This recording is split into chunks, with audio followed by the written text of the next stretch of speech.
the guests of our today's meeting. Ukrainian Crisis Media Center, as you know, is an open platform for information as to all events in Ukraine. We started the series of roundtables from the very beginning of our work, and we are making these roundtables public in order to attract more people who care about the processes taking place in Ukraine. You know, all our roundtables and press briefings, you can see them online in the internet. I want to introduce the engine of this roundtable, Madam Vira Nanivska, who created her own political school, which for the last 20 years is working on reforms and the issue why the reforms are not working in Ukraine. That is what we will be discussing also. We invited to this discussion very selectively people who present different sectors, but I believe that the synergy of our views and experience will help us push the government to beginning of reforms and to hear the advice which is needed to start reforms in Ukraine. I'm happy to welcome Mr. Anatoly Tkachuk, who is working in the pool of the Vice Prime Minister Groysman on issues of decentralization. Mr. Tkachuk, you are the creator of the idea of decentralization in Ukraine. You are a top expert in these issues. Thank you for agreeing to come today. You have something to say about what stops the beginning of reforms. Your experience is extremely important. I also am happy to welcome Hanna Hopko, who is also an engine, and if you do not know, Hanna Hopko is a leading activist of Reanimation Package of Reforms, and we know that we have hopes that this movement will be successful. Also, we're happy to welcome Vladimir Vyatrovych, director of the Ukrainian Institute of National Memory. He's the historian, the specialist of the issues of the Soviet Union. One of the theses of Vira Nanivska is that we have not passed the period of de-Sovitization, de-Stalinization, and this is really a big problem today. I believe that Volodymyr will add to that important issue. I am also happy to welcome Oksana from this company, who's accompanying our experts, and she represents an international organization which is trying to provide technical assistance to Ukraine in issues of decentralization. I'm also pleased to welcome the representatives of business, because reforms without the support of business will not be targeted. Business knows what to start with. I would like to invite Oleg Derevyanko, a candidate for mayor of Kyiv, an interpreter, and Sergei Dolgopolny from the company which works in the chemical sector, and the company which is protecting the national chemical industry sector. I did not invite Anatoly Aksetyuk, the representative of Ukrainian Center for Policy Studies. So today we'll be talking about reforming the system of public administration, about the problems which hamper to start successful reforms in Ukraine. I would like to give the floor to the initiator of this round table, Madam Vira Nanivska. Thank you, Oksana. Thank you for this opportunity. Thank you for this possibility to be together, Volodymyr, because this framework of combating totalitarian heritage is something common. I will talk about details, and Volodymyr will be talking about historic and philosophic side of that. The topic, technology and methodology of reforms. And today, Ukraine wages two wars. One war with Russia looks understandable, but the war for reforms is less understandable because Ukraine has been losing it for 20 years. Now, association agreement puts reforms into first place in Ukrainian policy. I will be talking about two factors of influence, about the capacity for the government to implement reforms. We have no right to talk about anything else but this task. First is non-completed reform of Sovietization, institutional de-Sovietization. We will look at the Stalin's plan. We will have a close glance at that. Mr. Sheremeta was to be here.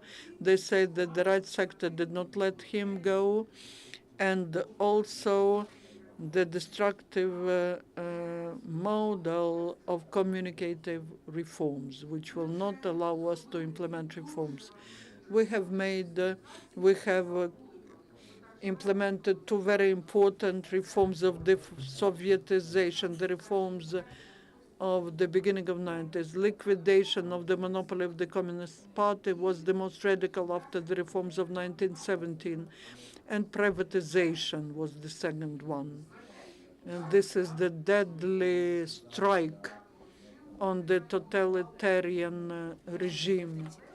However, they led to very profound, deep changes. Now the country has the multi-party system, and we have new social classes, the competing political parties, whether they're good or bad, also private business, self-governance authorities, and active civil society. But the civil service and public administration were left outside of our attention.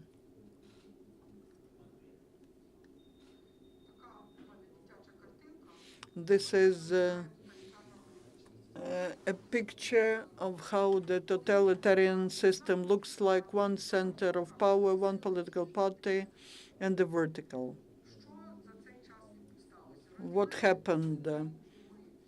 By blue, you see changes.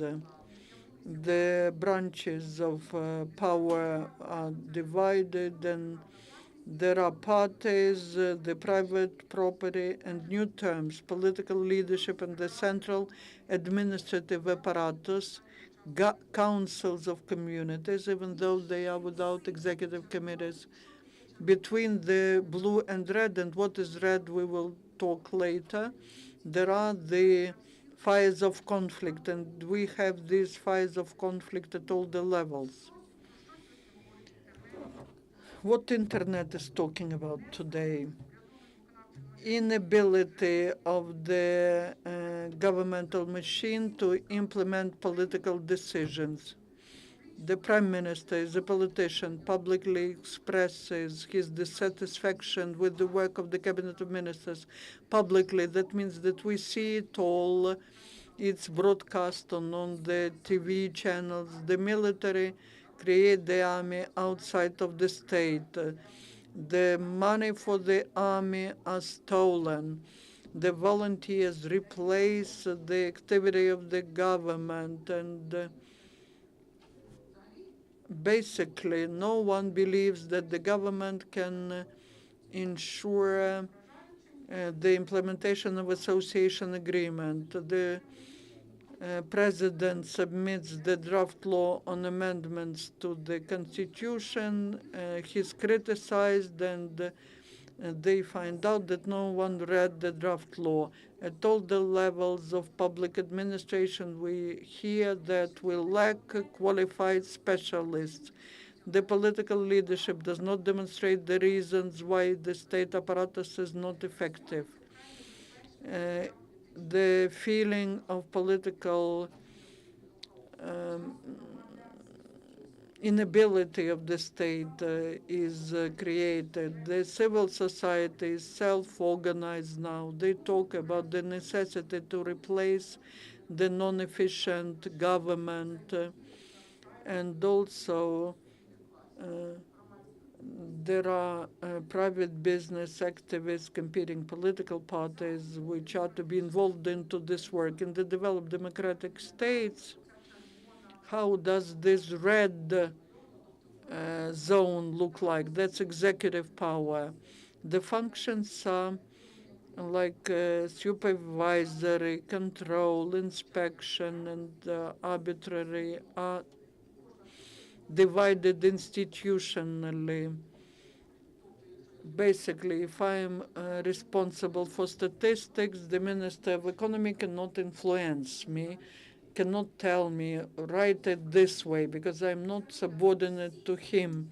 But in Ukraine, we have all these functions, but where they are? They are all under one, and they are all dependent.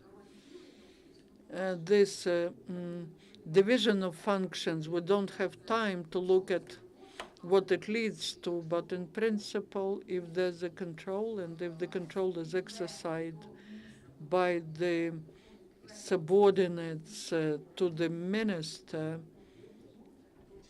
then obviously they cannot have the efficient control. We know what happens to the results of the control. I will show you the difference. Financial control in Ukraine and financial control in France. Here, the head of the financial body is responsible according to the law and practically.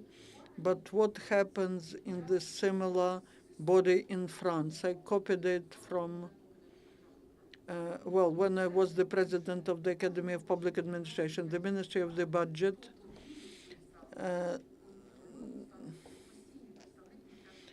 the representative of the Ministry of Finance and of the Ministry of Budget, they sign everything every day. Then there are financial inspections, sectoral, administrative audits, the external audit and internal audit. The difference is huge. Here, there's nothing. Here's a table. If you want, you will get this presentation. There was a research made. There are 5 countries, democratic countries. Each one has some different bodies of control, of the state control, over the state apparatus, over the state resources. I will not talk about that, but this is quite impressive because that in Poland, for example, there is a body that controls state bodies from the point of view of different points of view. I will show how it looks like here. The red shows the structures, which are the functions that I have mentioned. On top, supervision, policy development, only the ministries involved into negotiations about salaries. Then all that which is pink are inspections, and the blue are arbitrage and courts. statistics, and how does it look in our country? Where are these functions? These are separate bodies, and here it looks like that. In the main Department of Civil Service, now we have the National Agency on Civil Service, or the Ministry. Same thing in Poland. They have similar functions. The Canadian Commission on Civil Service is very interesting. The mission is to prevent political corruption.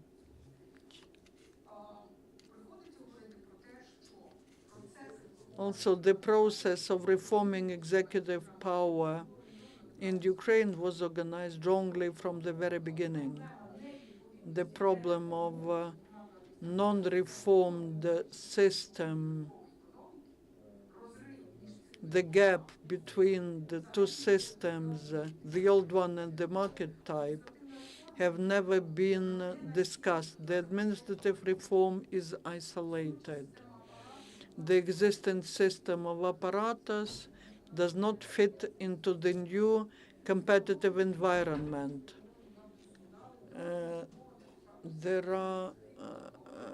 The problems are it is impossible to improve this system, but also this democratization created a special phenomenon, spontaneous liberalization of the state apparatus. The executive authorities in democratic countries are regulated. They know what is allowed, what not. In Ukraine, the groups of interest compete for access to resources, and they are not limited to by any rules or procedures. And the state apparatus gets unlimited opportunities to get involved into corruption. Why does it happen? Because our laws, our regulations allow that. Ukrainian legislation ensures not the rule of law, but the rule of authorities. There are just three principles Europeans. They call them the principles of efficient legislation. I say that these are anti-corruption principles, and they're mandatory for any law in Europe. First, prohibition for discretion. We have no law without discretion to clearly defined act of violating the norms. We don't have these elements in a single law, and they are not tied up to punishment, ensuring control independent from the leadership of the body which is controlled. The next big problem in reforms is that state bodies are never considered to be the key object of reforms. In the reform of deregulation, the Ministry of Economy is outside of the process of reforms. The reform of deregulation was to be started from the Ministry of Economy. The Ghost plan is what is left from the totalitarian government. That is especially for Sheremeta. Sheremeta wanted to hear that. That was set up in 1921. You know how it's called today. Let's compare.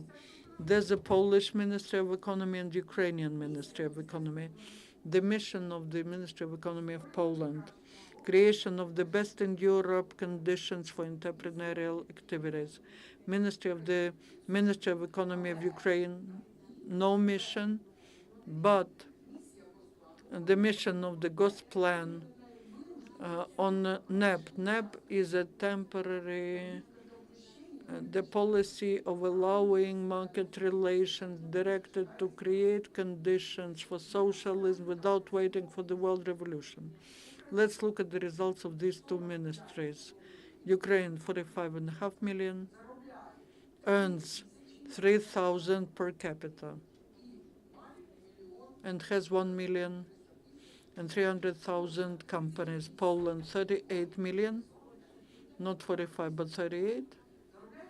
Earns 12,000 per capita. Number of companies, 4,000. 4 million, sorry. That is the website.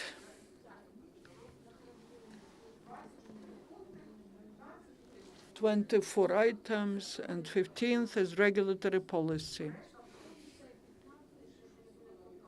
And the rest is economy of defense and security and development of trade, the directions of activities of the Ministry of Economy of Poland, 5 only. Regulatory basis, European Union Foundation, international cooperation, and so on.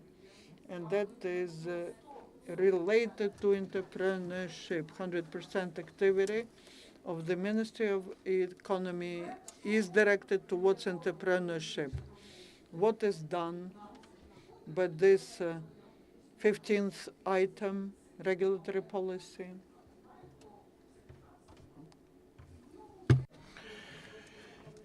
It has regulatory policy and company development. That is, the regulatory policy is about implementation of the national regulatory policy and tracking down the output of implementation of these decisions. I especially checked with the site. They have all the reports, the preliminary report, the basic report, the baseline report on performance. These are abstract documents. You really are not able to read it, and regardless of how many signatures you see under them. There is an item on permission system, on state control and supervision. That is, all these items are about controlling companies, because it's kind of a step back, and we have lots of legislations, regulations that specifically speak about the program of support to entrepreneurship development. They include sanctions, all sorts of punishment. Let's check what Poland has.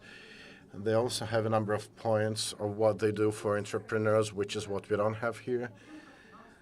And we see the support of financial and investment activities, what they have under their belt, instruments of collaboration, dotations, minimum assistance requirements, very specific things in millions of local currency units, different sorts of competitions they organize, and awards to the winners. So is it possible to improve the work of the existing Ministry of Economy to make it closer to the Ministry of Economy of Poland? Surely the answer begs for itself. Because of that, we can say that reform priorities should be about recognizing the incompatibility between the totalitarian and administrative form of control and the current situation. This existing bloc in government may no longer exist anymore. We need to get rid of this totalitarian system that provides for the supremacy of government. For that purpose, we need to really banish, and I already have in mind those persons in the cabinets who may be related to it. We need really to get rid of all the Stalinist-era bodies. We need to establish new market-driven institutions to implement new policy of new economic and social development that has been conceived already in the early 90s. And the reform itself does require reforms. That is, reform of methodological technologies and techniques. We need to get rid of administrative and comment system. It is necessary to have a communicative strategy of reform to provide for better understanding and support of reform, to envisage risks involved, and to provide for proper control of the efficiency of performance and performance tools.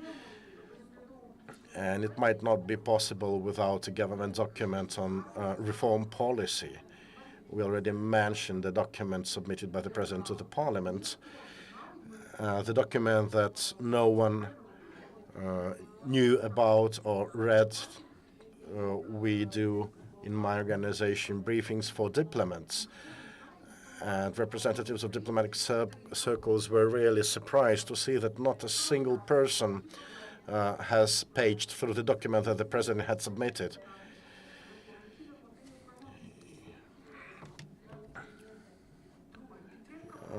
Secondly, risks forecast should be introduced, and it should be done in consultations with all the stakeholders to mobilize groups interested in reforms, to provide for survivability of those capable of promoting reforms, and to neutralize groups that fear the reform. And implementation of these reforms requires a transparent system, publicly transparent system. That is, every step should be done in accordance with proper administrative procedures without limiting it to short-lived administrative orders that we have today. There should be a systemic control, and it may not be done just with the public support. Actually, I'm almost at the end of my introductory speech, and I do think that, well, actually, I have many more research papers with me, and I would suggest further reform based on the research or ways of improving the civil service system. We should really separate the Lenin-based myth of all the power to Soviets.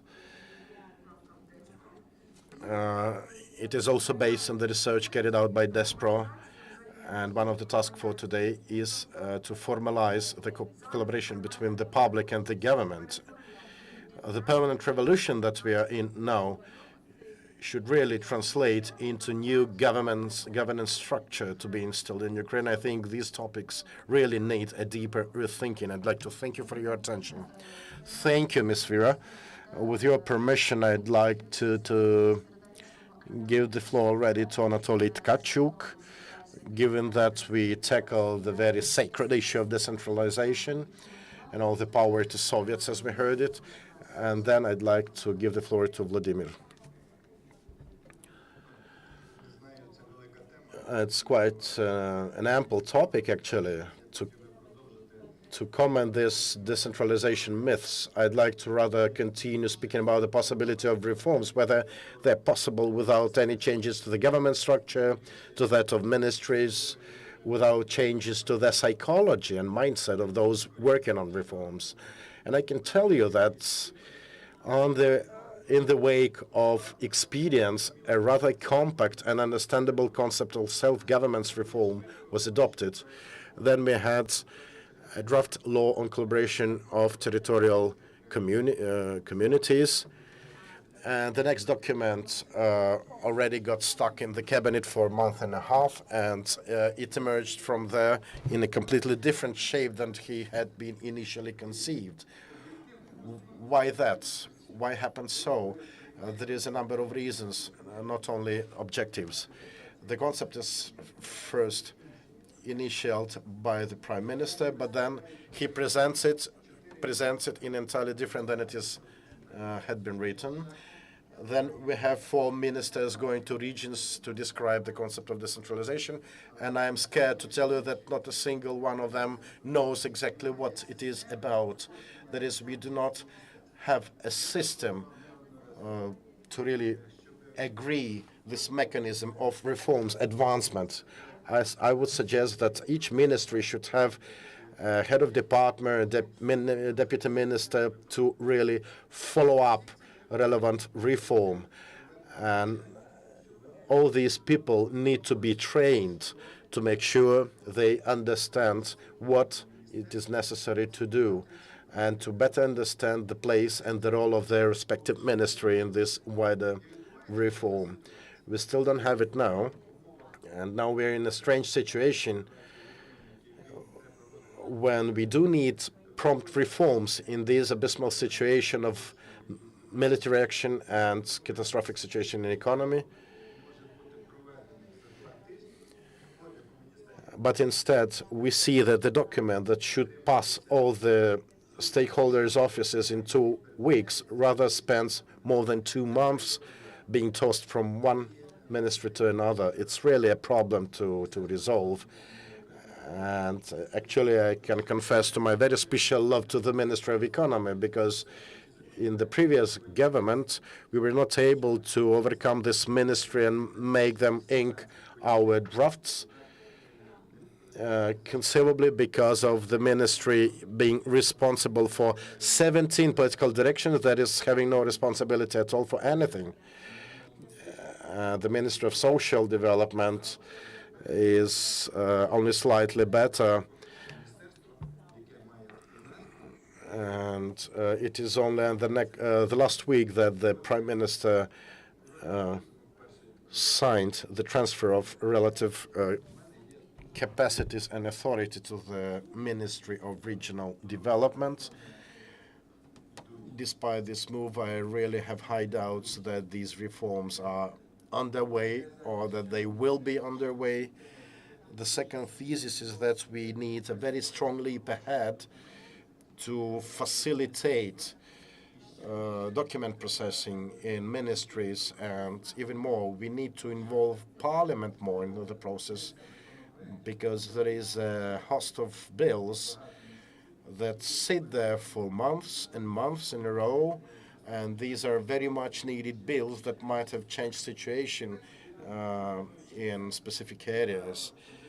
That is, we need a coordinating center. Generally, it could be a government, a cabinet in general, or a dedicated group for each individual reform, and such group should be really authorized to provide for expedient review of relevant documents and laws and regulations, because in absence of such system of competent people, I think we will hardly see any reforms in reality.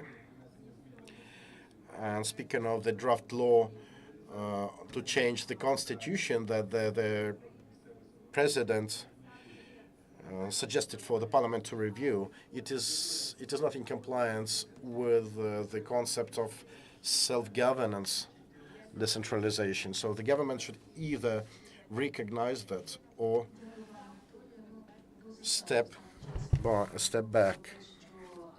Thank you. Unfortunately, the idea of changes to the constitution being really not necessary step, and the decentralization reform being quite okay without such changes. These ideas are very popular, and given the danger of such perception, we decided to invite Mr. Volodymyr Vyatrovych here, who we hope would tell us more about whether it is really achievable to really dismantle this Soviet burden in public administration. Thank you. I really deal a lot with the past, and I represent the institution that deals with the past. And first of all, I'd like to explain why I'm here in a company of people really thinking into the future. The Institute of National Memory, there are many similar institutions in post-socialist countries, post-Soviet countries, in Central and Eastern Europe, and they're regarded as instruments for overcoming that totalitarian past. It is about rediscovering or opening archives, showing, unearthing truths, and dealing with accumulated problems of that past.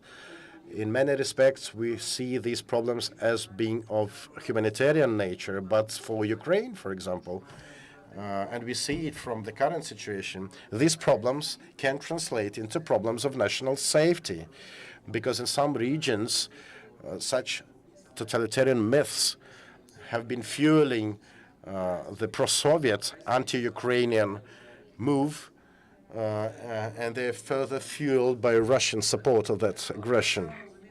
We should also understand that the policy of national memory is really of paramount importance for democratic standards restoration.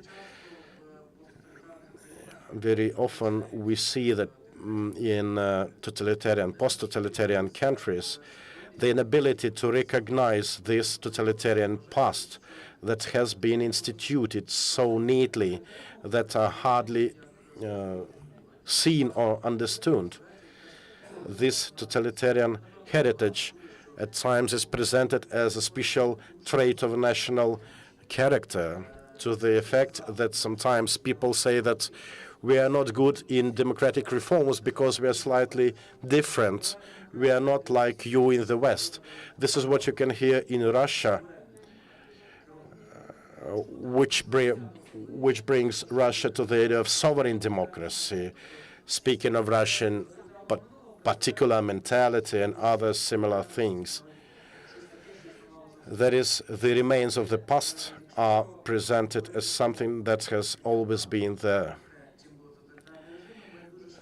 And instead, we need to uncover the truth of this totalitarian regime.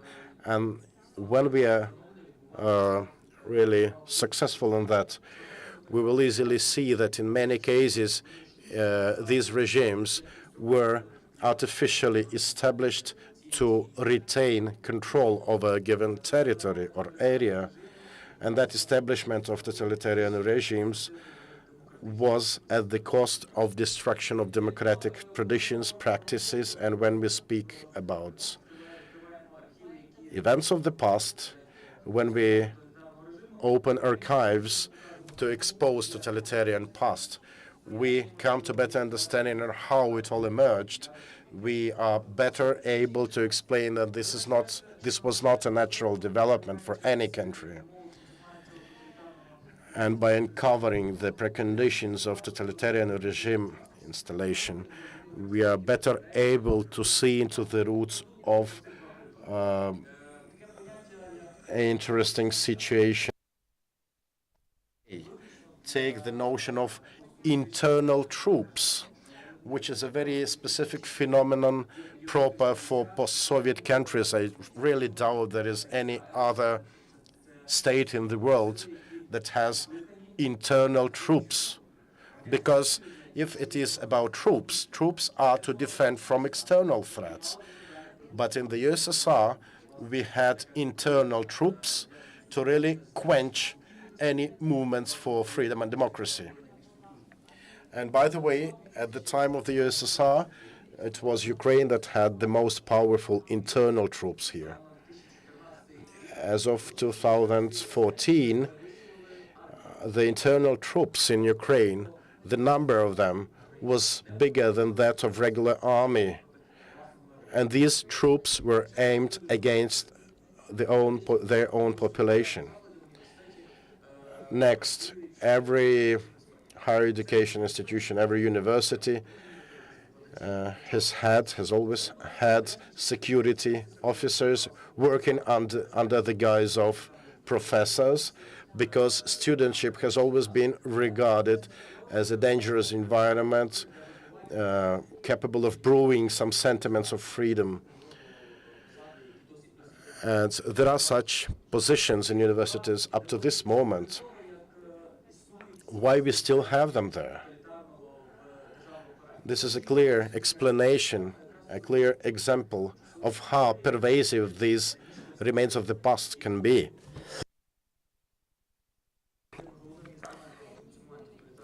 These were the main tools and instruments to preserve totalitarian regime inside the country.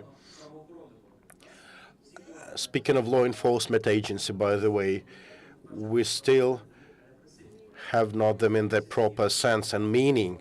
The security service, the militia that we have, as we have seen it at the time of Yanukovych, are really repression bodies and not law enforcement agencies. Another explanation why it is necessary to look into the past, it is about the moral compensation that we owe to victims of totalitarian regime, those really people who were smashed by the system, by the totalitarian system, and that those who were tiny bits of that huge totalitarian mechanism of repression and oppression. If we start restoring this restoration of truth for these people, if we try to bring to responsibility those who participated in committing crimes against innocent people, we will return eventually to what Vira Nanivska mentioned. That is, we will return to the rule of law rather than the rule of the government. If there are innocent victims, uncompensated victims, then those at powers will still be able to enjoy the fullness of power in the country. And one more important aspect and function of the national memory, why we should think about the past, especially speaking about Ukraine. If we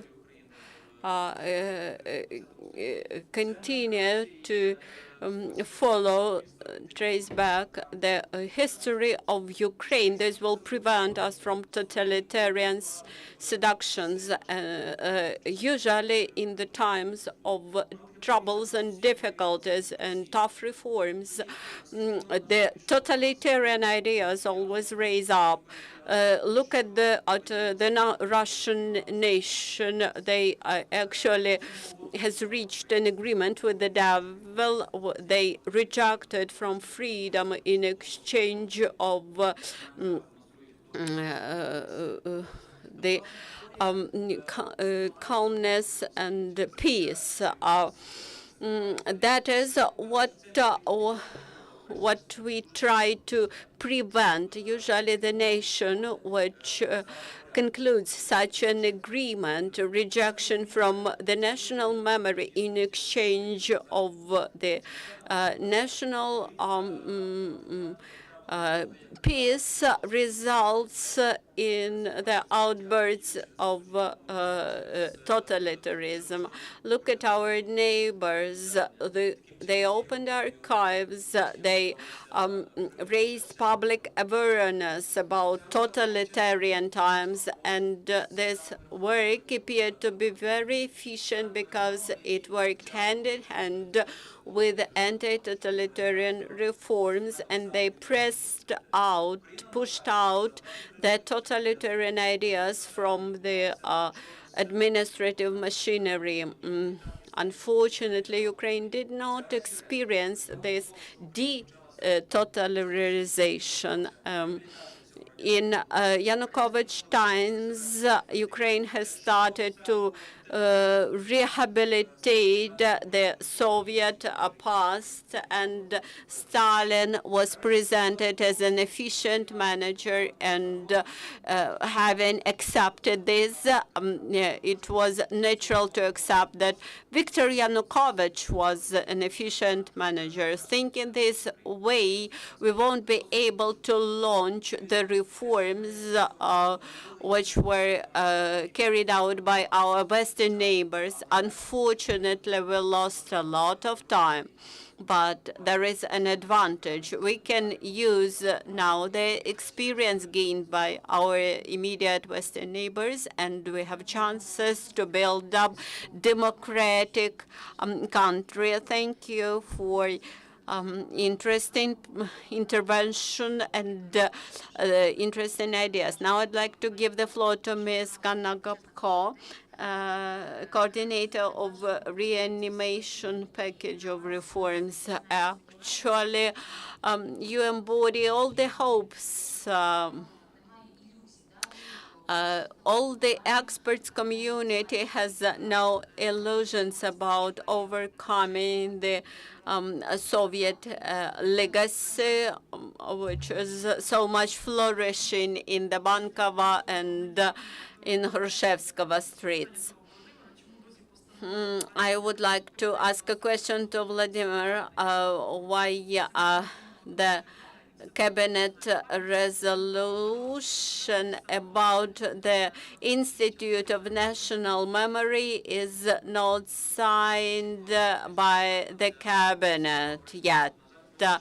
Unfortunately, this revolution, the resolution on the National Memory Institute is not voted in the government yet, although it had passed all the necessary procedures.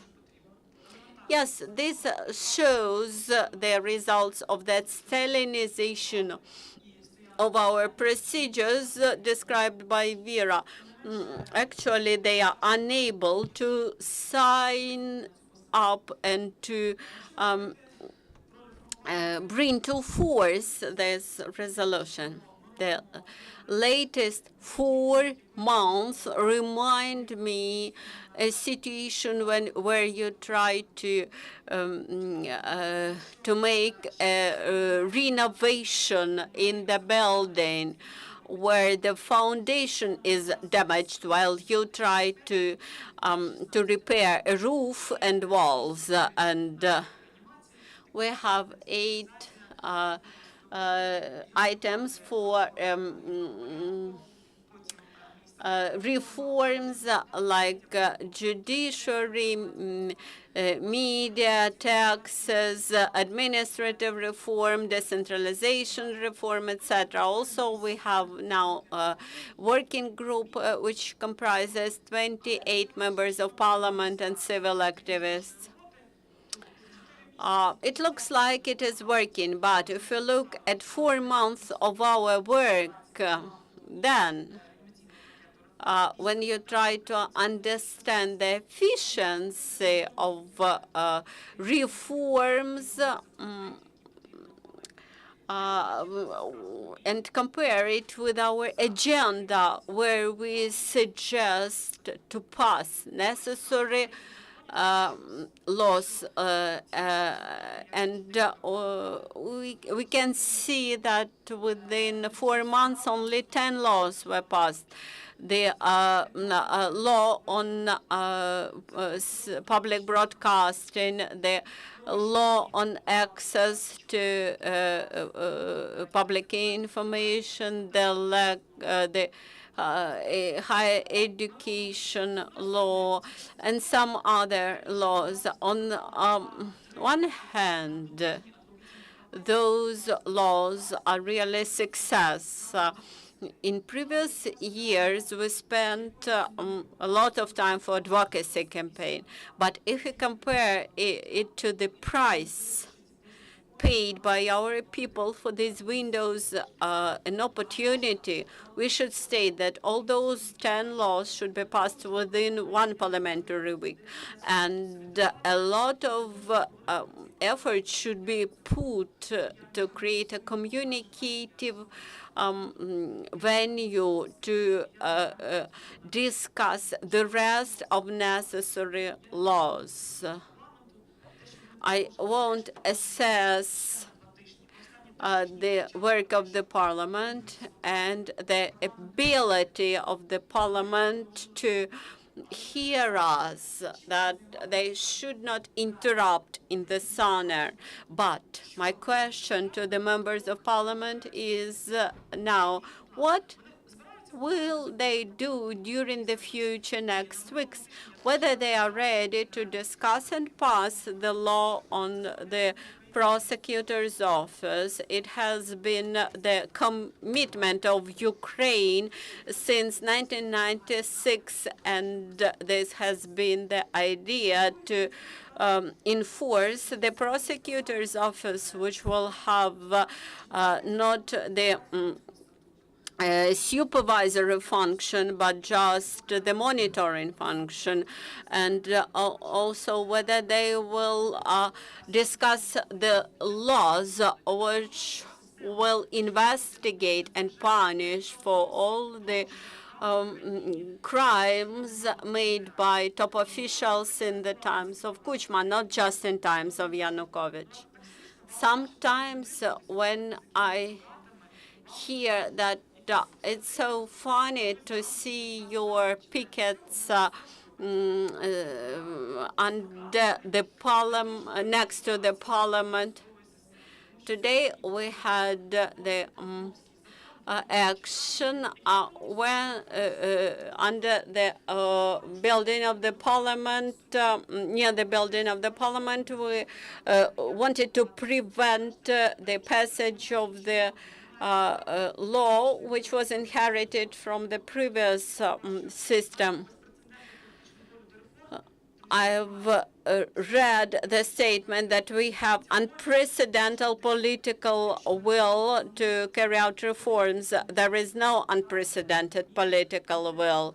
This political will is demonstrated under huge pressure of civil activists. And today we had this protesting action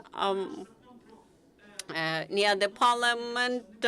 We asked ourselves the question, who were the initiators of the passage of that old obsolete law, and who are those people who hinder the passage of our bills? Last week in Strasbourg, I read the news that Prime Minister Yatsenyuk announced that the economic situation is worsening, and he made a statement that they are now developing the rehabilitation program for the economy. This is a deceit. This is a lie, and nevertheless, people preserve hope. Come to people and say, the economy is in collapse, but we have a suggestion. Let us close that cash converting pits. Let us reform taxation, and you should be, our government officials should tell truth to people. I'm not criticizing now, but there are some signals which prove that we should unite today. We should unite our project, Reanimation Package of Reforms, Vira's school. So civil activists should unite their efforts. We should become a tank which will make pressure upon the system, because Ukraine could become an argument against Putin. This is the end of illusions. When I see a lot of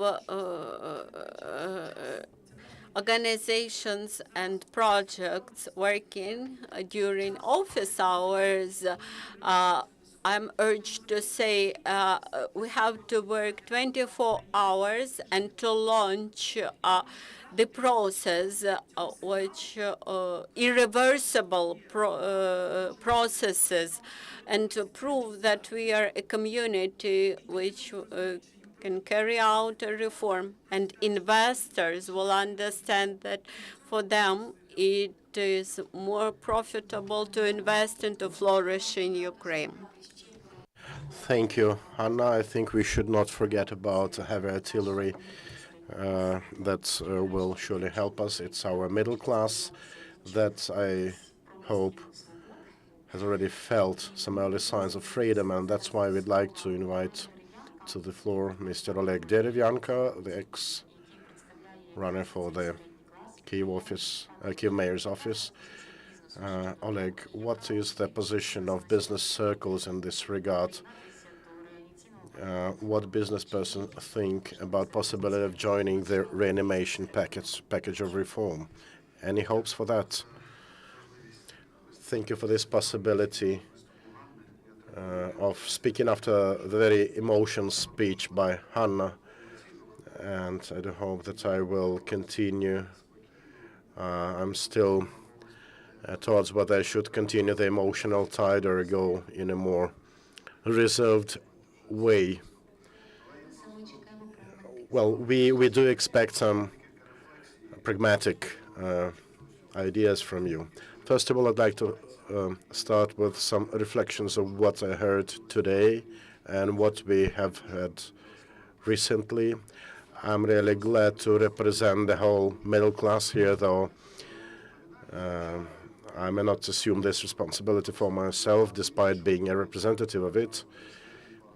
I like more the name of creative class rather than middle class. That is, to me, those people who are creatively involved into making something happen.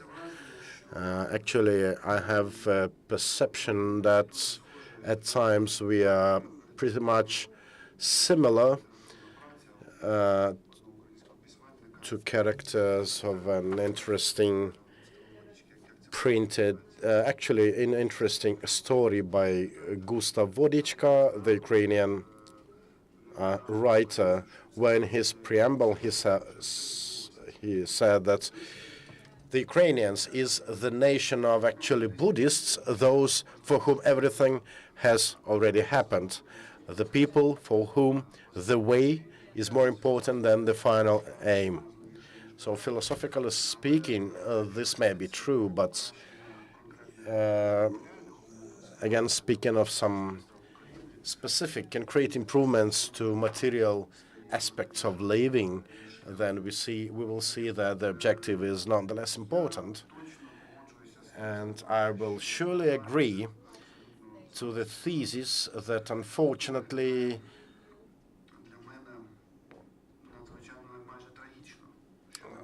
or even almost tragically, we practically lack the will for reforms. If we won't develop it anytime soon, we are risking to see dire times ahead of us.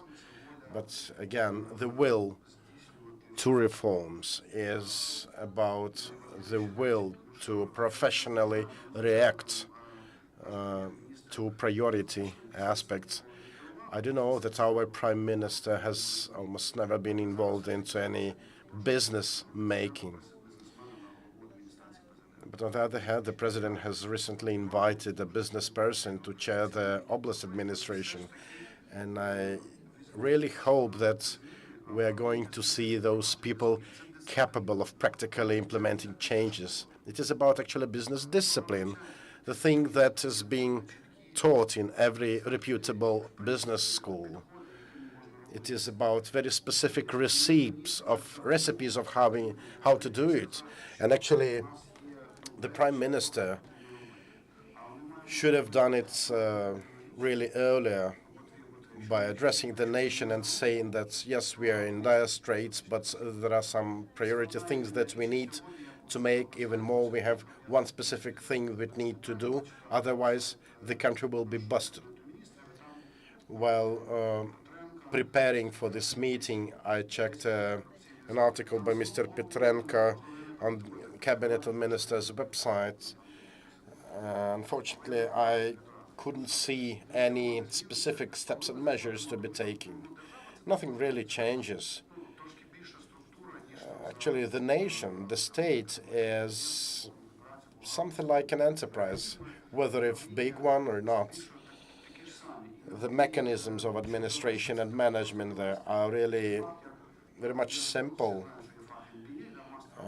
You all know or you've heard of MBA as Master of Public Administration or Business Administration, which is the discipline which is taught at business schools.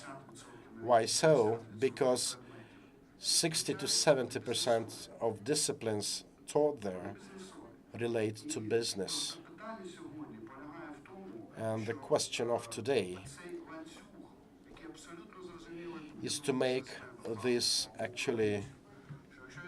chain completely understandable for any professional manager, to include the end aim, the end objective, which will ultimately define the preceding steps and the need for resources and human resources in particular. Even the best reforms will bring nothing without the reform of public administration in Ukraine. If the country would have this will to reform, if the president would tell the nation that the first-hand priority for us is to reduce the the number of bureaucrats 3 or 4 times. And secondly, we need to increase salaries, maybe not to the range of those paid in business, but if you'd say that the current salaries for public administration officers should not be less than 25%, should not be less than those paid in the business sector, to be able to invite best professionals from the business center, to disallow the main factor leading to corruption, which is about one's ability to live from public funds. Whatever reforms we might have, the corruption will persist because you all know that it may not be eradicated completely. But again, we could have a program of adaptation, rehabilitation, vocational training of those released or deemed redundant. It is still possible to do it, and it will be better to spend some time and money to adapt that proportion of bureaucrats made redundant to normal life rather than continue the way we have it now. Instead of that, one of the first steps of the Prime Minister in his office was to limit the range of salaries at the ministerial level, and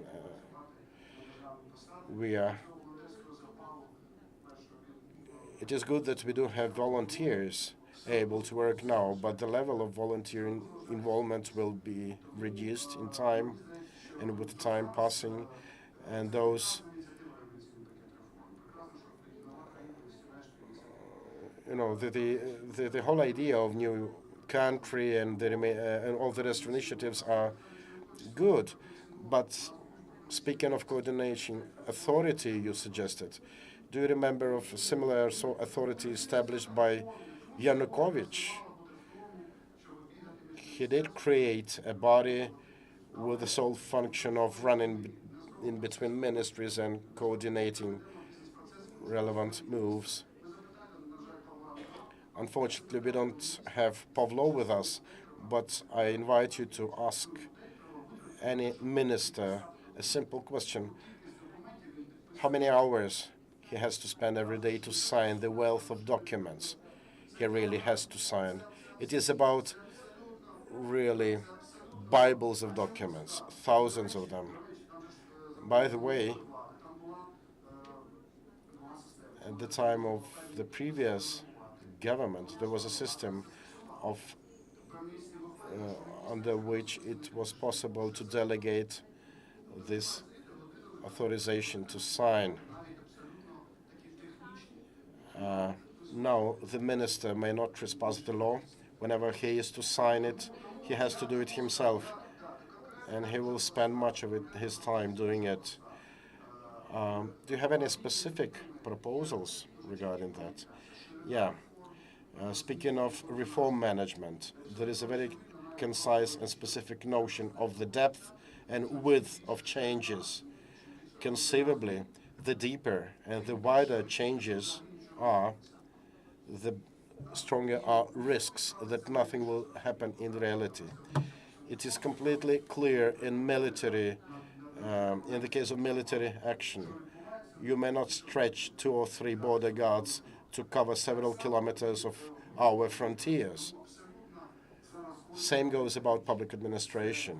Because of that, we first need to come to an understanding together with experts with their numerous ideas of what should be done. Take the McKinsey Foundation, the efficient management funds outputs. They did come up with really practical and workable solutions. So we have had lots of programs. But the question for today is about the need for some important successes, those of importance for the public, for the state, those quick successes to underpin the move. Otherwise, we risk lessening the motivation for changes. and the whole atmosphere of reforms will deteriorate because of that.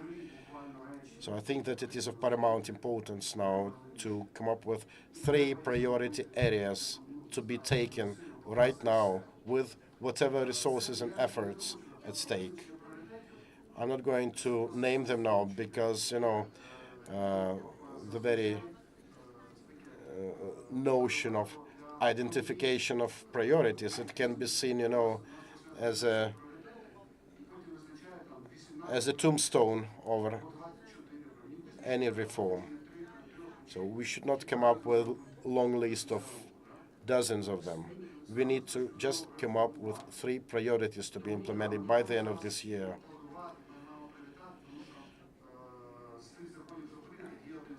And really, we should be happy with one of the laws, of the recent laws, that is of truly strategic importance. It is the law on higher education.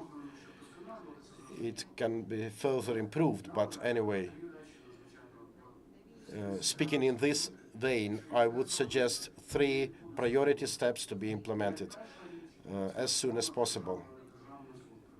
And one of the first-hand priorities should be the reform of public administration. Either the president or the prime minister should really address the nation and make people know that we may not invite professionals in public administration with salaries we currently have. The whole society is to get consolidated. There should be no envy. So that is absolutely important. And that is to be done at all the levels. At the municipal level, at the national level, and local self-governance.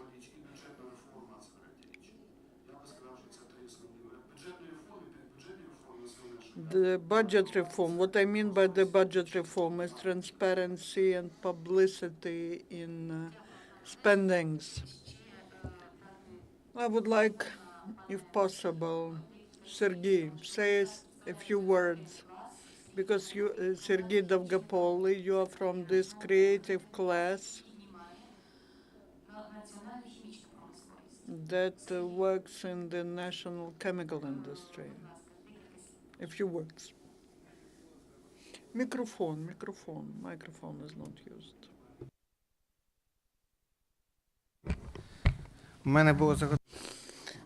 I prepared some examples to continue Vira's presentation, the examples of non-efficient legislation. And these are examples where there are some absurd situations. But after Hanna, I believe I shouldn't be talking about that.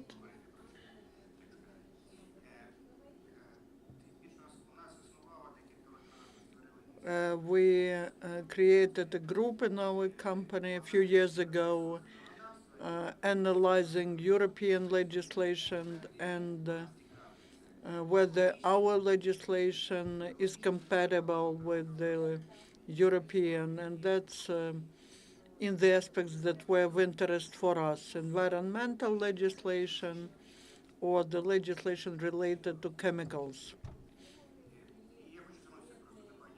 And I would like to tell Hanna, we have a group of experts who can analyze European legislation and they can help you. That's it.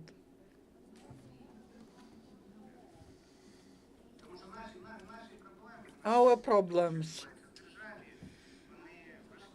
are difficult, but that's not important, considering the situation in the country.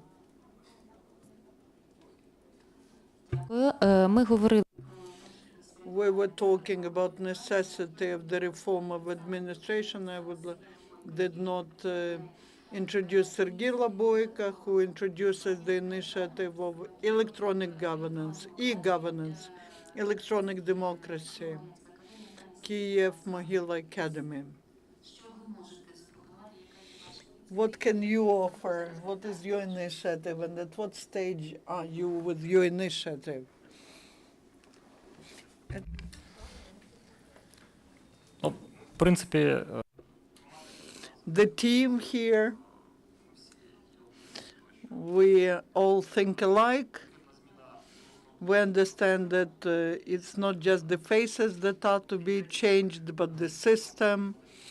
And 2/3 of problems that we see today from the point of view of democratic governance, which means active involvement of the whole civil society in the process of generating ideas, controlling over implementation of the ideas, how the ideas are implemented, and how the system of governance operates at all the levels.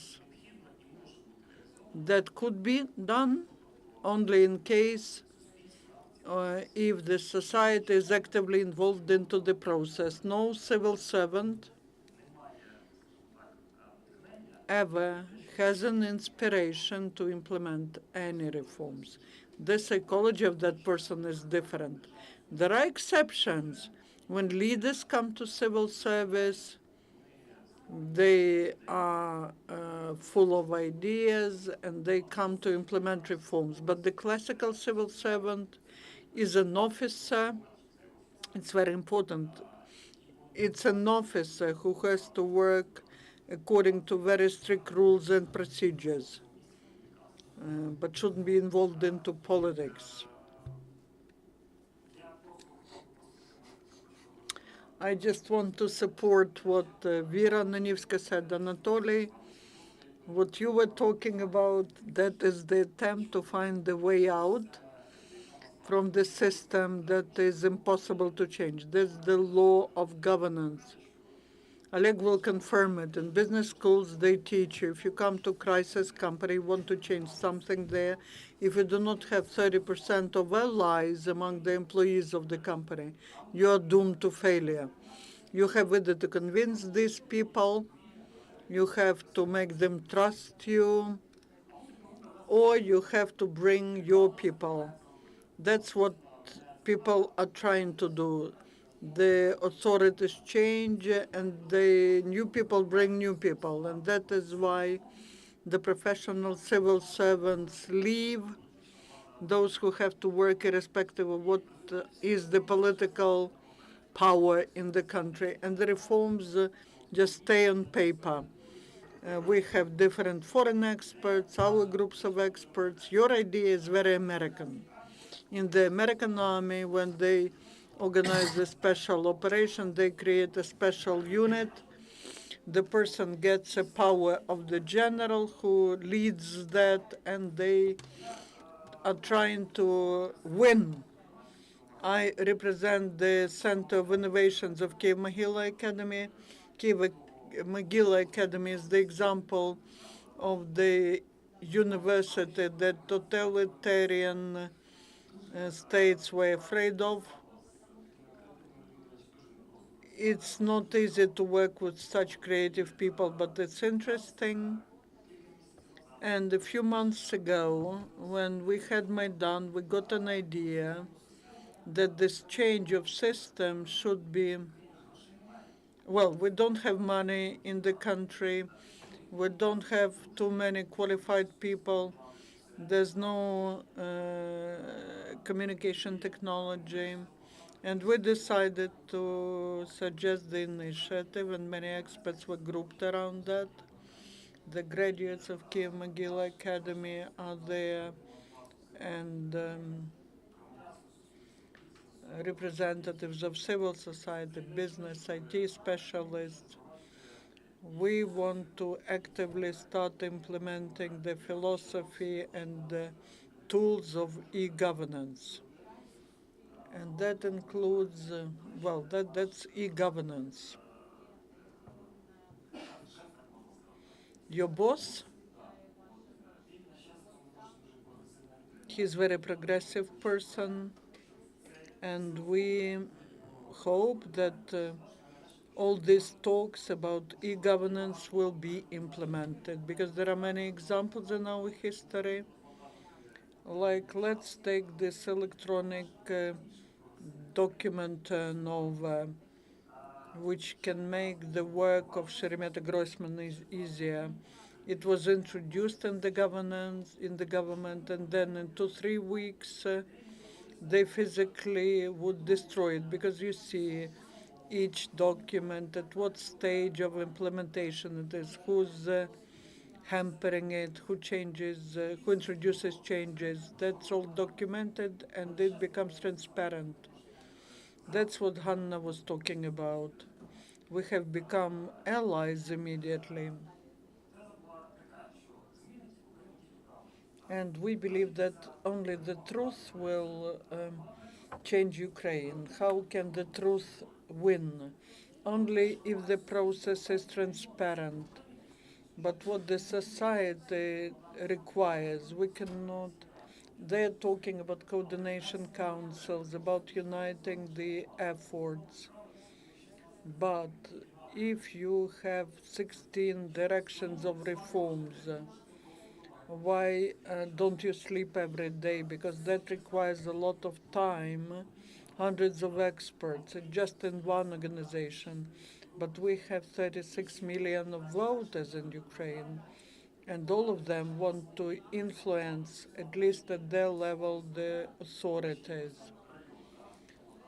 Some want to influence at the level of the rayon, some want to influence at the national level. The way out could be one. We need to not to crawl like turtles, but we need to leap ahead.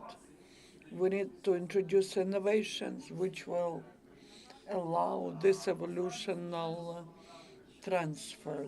It all starts from elementary things. We all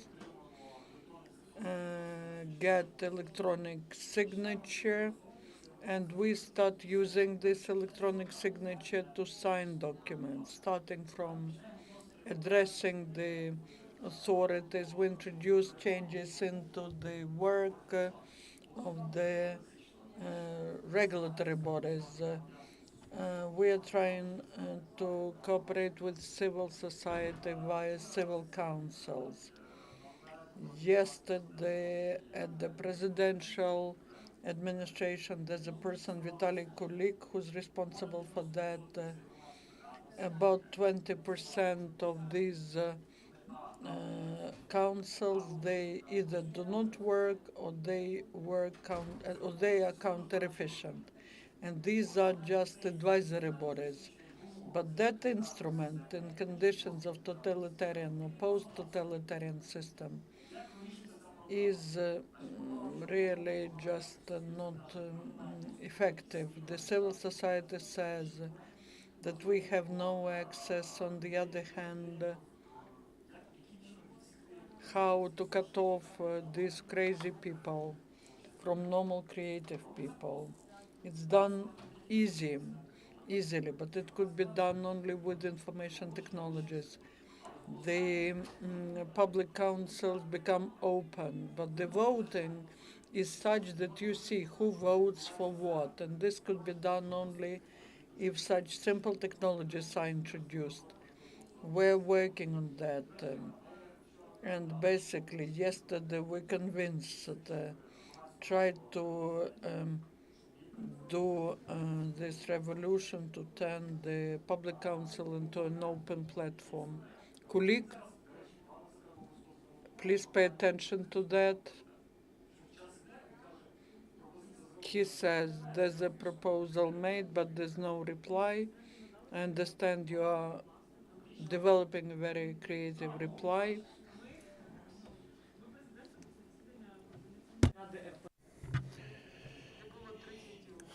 There was a coordination meeting with more than 30 proposals by participants, and we managed to motion our proposal to the president, which combines with our previous proposal on the joint forum to identify priority lines and areas.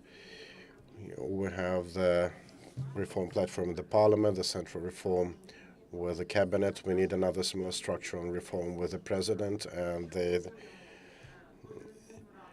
nature of the response is very simple. If we initiate a coordination council to coordinate between the president and the civic society, then this council should have two co-chairs, one representing the president and another for the civic society.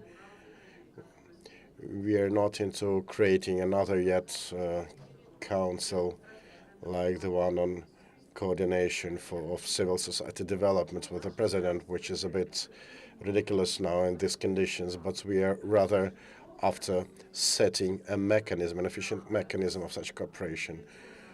And we need to have this possibility of really reaching the president immediately when the situation requires so, rather than going through a number of advisors or aides of him. And during that meeting with the president, I already saw some attempts of the government to really buy those positions that were occupied by civic society activists. We do not need that. If the president says he is ready to launch that type of cooperation, not for the sake of public relations, not to neutralize someone, but for the sake of efficiency, then we will cooperate. If it will be just another yet futile attempt, then we won't be doing it. And it might be necessary to enshrine it in an agreement. Yeah, we should make an electronic agreement to enshrine that, because we really have to be partners, and we are really very much into constructive cooperation with the president, given his right to legislative initiative, and we do count on those matters that the parliament would put brake on, or the cabinet would be not really willing to operate. Then this may be the case for the president to become the key player, the carrier of those things that the parliament or the cabinet is not willing to pursue. So our task is to create this competitive situation between the branches of government, of power, of state power. We had people like Tymoshenko at one of our meetings. We had people from several parliamentary factions like Udar or Batkivshina bloc, and we really want to be invited to an expert group session, but then we are told that, okay, this is the Sancti Sanctorum with just top hats from the parties discussing things. And I think that through that competitive environment, we have been pushing them towards more openness and transparency. So if we are invited into discussion, we will discuss and participate in such discussions.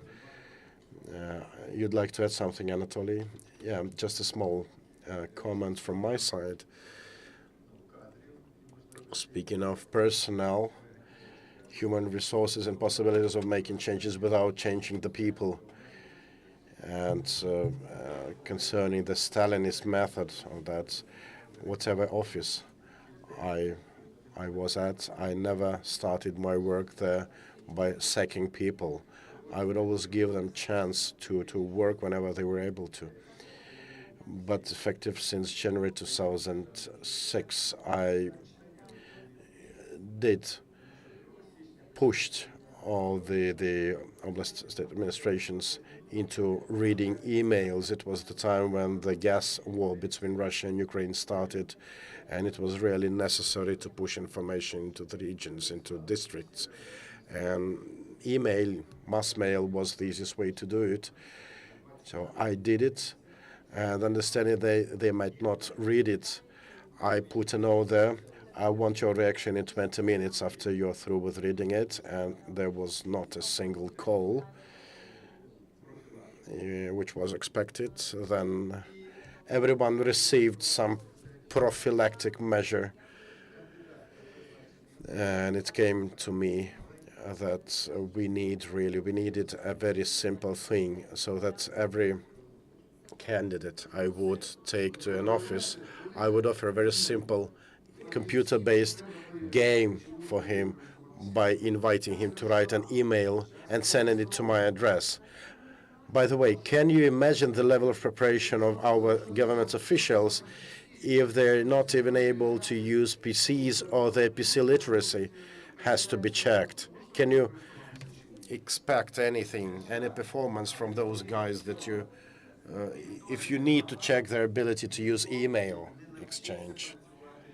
But you see, in absence of any requirements for that, people would not just learn PCs.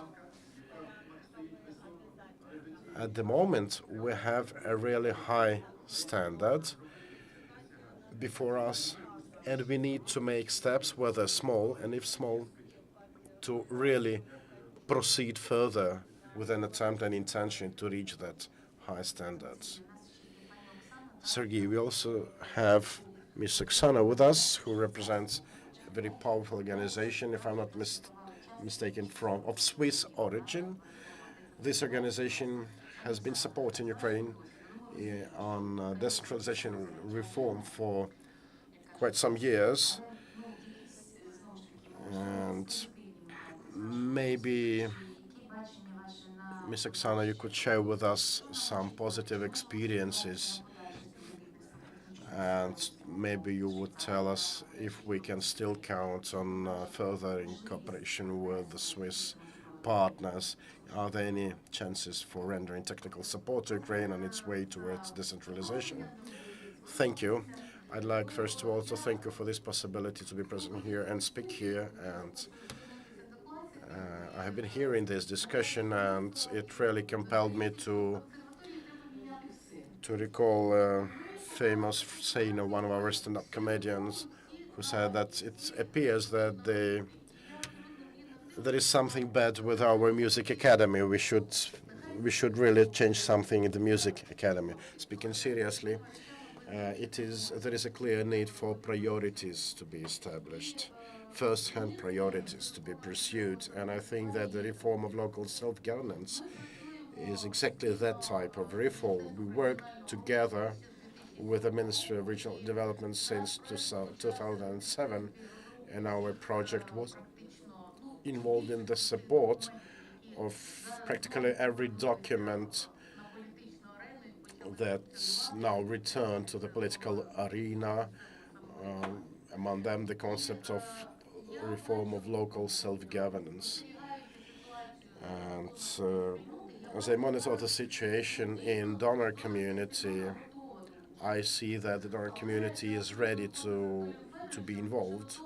But I also agree with Anatoly Fedorovich, who said that it is really hard for one to become involved in absence of a strong coordination center able to chart very specific, very priority steps.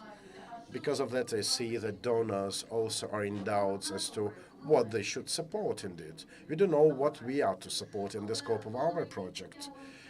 But for new donors, those who are about to join the party, they do have doubts as to whether there is a clear-cut strategy in the country to work upon.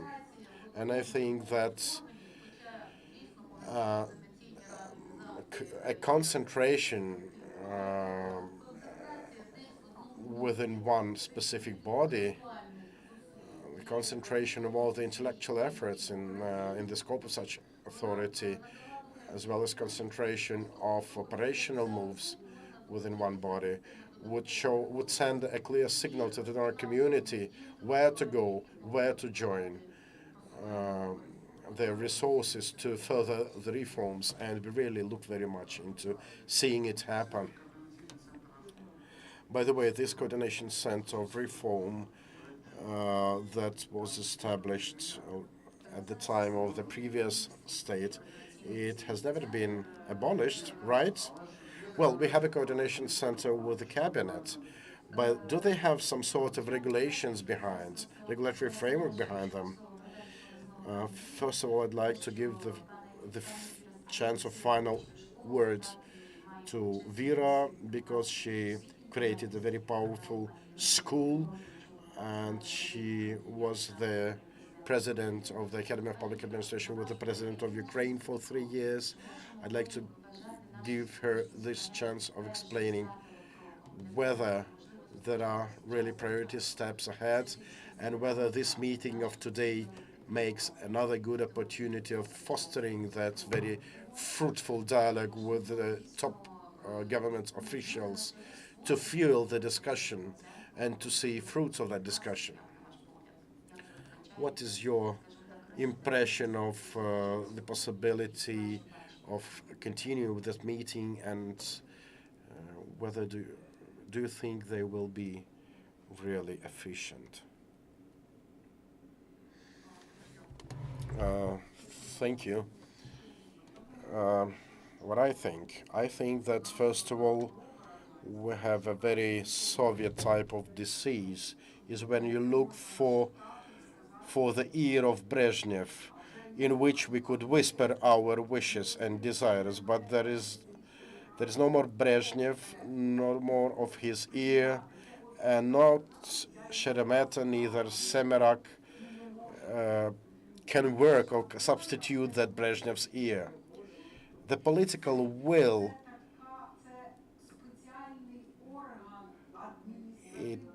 it should be, a special administrative body, a bureaucratic body, capable of translating political decisions into very specific procedural steps. We still have no such system, such body. We had some remains of the Stalinist apparatus. By the way, this Stalinist apparatus and its remains remain inoperative because it no longer serves this Stalinist era military state purposes. So with current conditions, we can only end up with some choirs wailing about the needs and the woes that we are in. I've heard it dozens of times that Ukraine is losing its statehood. And very seldom I hear that Ukraine is rather fostering its statehood.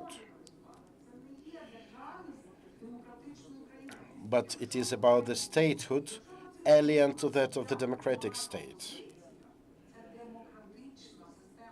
It is just in the case of elections won democratically by opposition that we can see it as the sign of a democratic system being set up in the country. If we see business doing its best to compete and influence the government, this is another sign of democratic development in the country. At the moment, we can only name business circles as the precursor of positive changes of the future. The things that Oleg mentioned, they are kind of precursors of the future for us. But still, we have most of business persons rather willing to do kickbacks rather than changing anything in the environment, rather than thinking that it is the environment that they should change and they're capable of changing. And I can only commend Oleg for that. Another possibility, another way out is to stop working with the state. It's like we have, say, one of enterprises that says that we work with Georgia, we never work with Ukraine because they have electronic procurement system in Georgia. This is what I exactly wanted to mention, because businesses always go where it suits them the most. Then the second class we have, the civic society. It has become dozens of times more powerful than the government. And it is quick on its toes to learn, but anyway, it won't be able to replace the state. Talk to government officials in the West to hear how shocked they are to see our government cannot control almost anything. The civic society cannot understand that as long as we continue shouting, when the civic society attempts to really transfer the governmental powers for itself, it will only lead us to catastrophe. This is what Putin says, that it won't be possible to bring this democratic state to life in this way. But on the other hand, we have to use this energy of the civic society to rebuild the system, to really reshuffle this late development factor of democratic upheaval on the backdrop of governmental incapacity into something meaningful for the country, into making some Ukrainian miracle. There is no one for us to whisper to. There should be a policy document on the national policy of changes to the constitution. It could be as short as 2 or 3 pages long.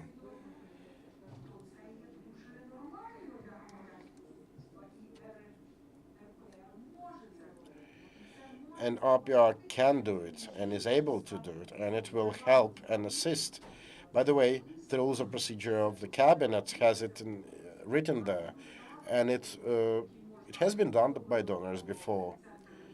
You mentioned this reform center, and those reforms that were developed at the times of Yanukovych, they were regarded by the World Bank and other IFIs as really something good. But we tend to throw it away every time. We have this discrete behavior when with every cabinet change, we tend to really toss it away. This is what Klitschko says now. He's not ashamed to say that we are going from scratch. But there are things that have to be influenced and need to be influenced. That's why I'm telling you that rather than complaining, the civic society should opt for things that stand to reason. And this is a great chance for us, an exceptional chance for us, if we will be helped by the God and Vyatrovych with his understanding of totalitarianism. We will be able to move ahead.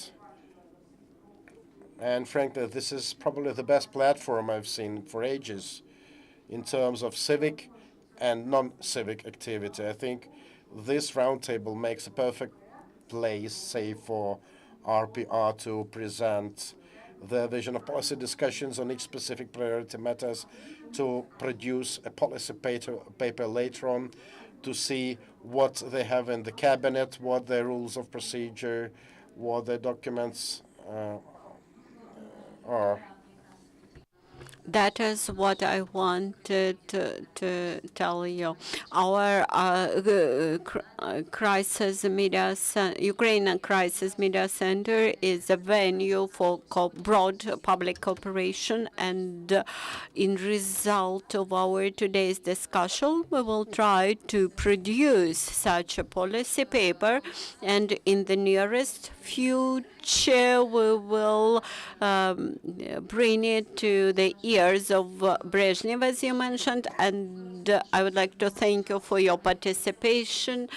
I understand that we are all limited in time, and nevertheless, such discussions are extremely important, and despite the limited presence of people, but you should know that we have more than 1,400 distribution channels. Today's discussion was recorded also in English, and we will write it down and transcripted, and we invite you to disseminate this information in future. Ms. Anatoly, want to say something?